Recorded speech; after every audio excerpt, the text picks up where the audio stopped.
दोस्तों, ये कहानी है बिहार के एक गांव की जिसमें विजय नाम का लड़का रहा करता था। बचपन से ही पढ़ाई में होशियार विजय अपने मम्मी पापा की आखिरी उम्मीद था।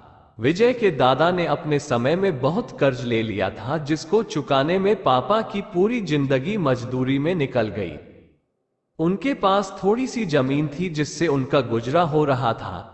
पापा की तबीयत मजदूरी करने से खराब रहती थी, पर पापा विजय को इस बात का एहसास नहीं होने देते थे। विजय को पढ़ाई में इतना होशियार देखकर उसके मम्मी पापा ने हर वह काम किया जिससे वह विजय को पढ़ा पाए। विजय की कॉलेज की पढ़ाई खत्म हो गई थी और वह एक छोटी सी नौकरी करने लगा जिससे उसका खर्चा निकल जाता, और साथ में वह कलेक्टर बनने की तैयारी भी कर रहा था। विजय अपने वक्त का एक मिनट भी फालतू नहीं गुजारता था। विजय ने पूरा समय पढ़ाई और नौकरी में ही लगा दिया।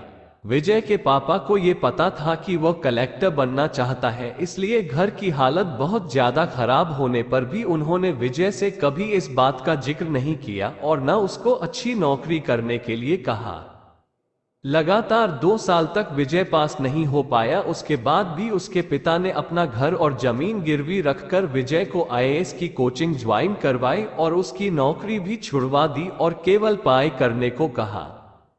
विजय के पापा हमेशा उससे कहा करते, बेटा खेत और घर दोबारा आ जाएंगे पर कलेक्टर दोबारा नहीं बन सकते। आज पूरे साल पढ़ाई करने के बाद विजय का रिजल्ट आ गया जिसमें वह अच्छे नंबरों से निकल गया था। आज उसके पिता से ज्यादा खुश कोई नहीं था। ऐसा लग रहा था जैसे विजय का सपना पूरा होने वाला है, पर भगवान को कुछ और ही मंजूर था। विजय का कल इंटरव्यू था और सुबह से उसके पापा की तबीयत खराब थी। विजय के पापा उसकी मां से बार बार कह रहे थे कि विजय को मत बताना, और उस दिन देर रात उनकी मौत हो गई। अब एक मां जिसकी गोद में उसका पति गुजर गया और वह अपने दर्द को भुलाकर अपने बेटे की जिंदगी के बारे में सोच रही थी। मां ने पड़ोसियों तक को इस बात का एहसास नहीं होने दिया कि उसका पति अब नहीं रहा। पूरी रात ऐसे रोई कि आवाज भी न निकले, और सुबह विजय जब इंटरव्यू देने जाने लगा तब मां और पापा के आशीर्वाद के लिए उसने मां को कॉल किया।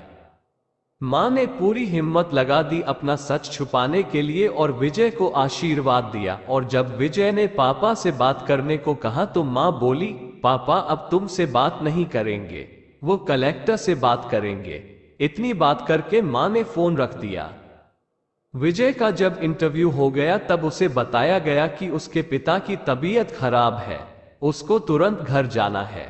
विजय को एक पल नहीं लगा अपने पिता की हालत समझने में।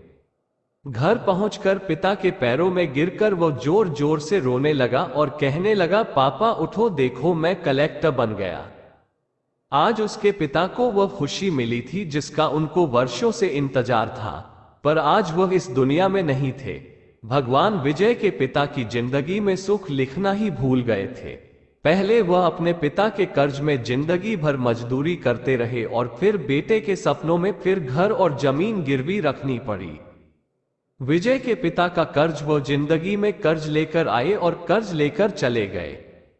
विजय के पिता को भले ही जिंदगी में कुछ हासिल न हुआ हो, पर वह अपने लड़के को इस काबिल बना गए कि वह अपनी 7 पुश्तों को बैठे बैठे खिला पाए।